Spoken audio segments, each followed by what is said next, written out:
Assalamualaikum warahmatullahi wabarakatuh. Perkenalkan, nama saya Karunas dari NIM 211111030 Saya dari Prodi Pemanfaatan Sumber Daya Perikanan, Fakultas Kelautan dan Perikanan, ingin menjawab soal ujian dari dosen Ilham Zulfahmi yang MK Ekologi Perairan. Baik, nomor 1 adalah faktor apa saja yang mempengaruhi luas relung biota akuatik?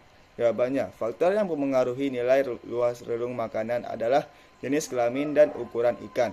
Semakin besar ukuran panjang ikan, maka pola kebiasaan makan juga akan berubah dan akan menggunakan luas relung yang besar.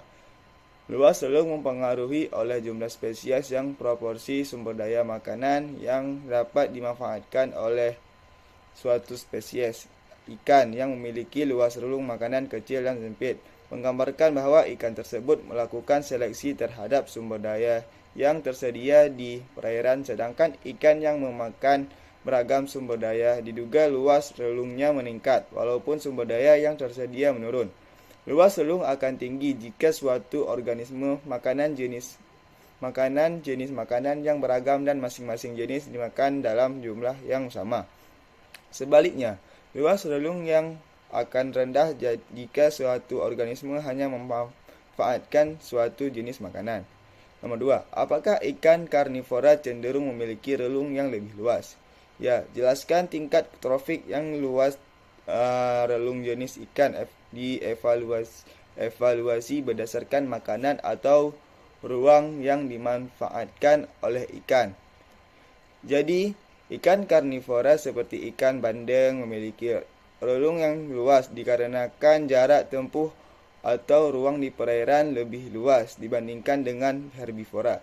Nomor 3. Jelaskan interaksi antar komponen abiotik yang dapat mempengaruhi produktivitas primer dan perairan berdasarkan tingkat produktivitas primernya. Tingkat produktivitas suatu perairan dipengaruhi oleh berbagai faktor, yaitu adalah ketersediaan nutrien, cahaya, dan temperatur. Pada komponen abiotik terdapat interaksi antara faktor abiotik melalui berbagai reaksi fisika, kimia maupun fisiokimia yang dapat menunjang atau menghambat keberlangsungan hidup biota yang ada di dalamnya. Sedangkan dalam komponen abiotik terdapat interaksi antar kelompok penyusun suatu komunitas. Produktivitas primer di suatu perairan dapat diketahui dengan beberapa metode, di antaranya dengan metode mikrokosistem dan bentuk miniatur ekosistem perairan yang dipersiapkan untuk mendapatkan gambaran sederhana tentang interaksi yang terjadi di dalamnya.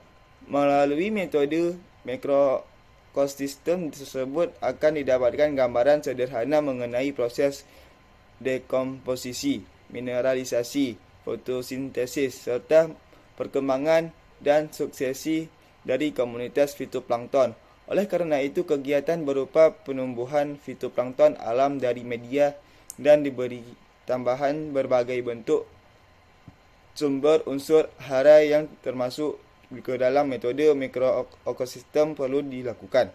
Nomor 4. Suatu biota perairan mungkin saja tidak bisa bertahan hidup di kondisi yang baru. Benarkah? Banyak spesies biota perairan memiliki kekhasan habitat dan hanya hidup pada lokasi tertentu atau endemik, serta memiliki fungsi ekologis yang sangat penting. Nomor 5. Jelaskan contoh kasus pemanfaatan bentos sebagai bioindikator perairan. Pemanfaatan bentos sebagai indikator perairan menjaga keseimbangan perairan, mendaur ulang bahan organik, membantu proses mineralisasi, posisi penting dalam rantai makanan. Baik, begitulah jawaban dari saya.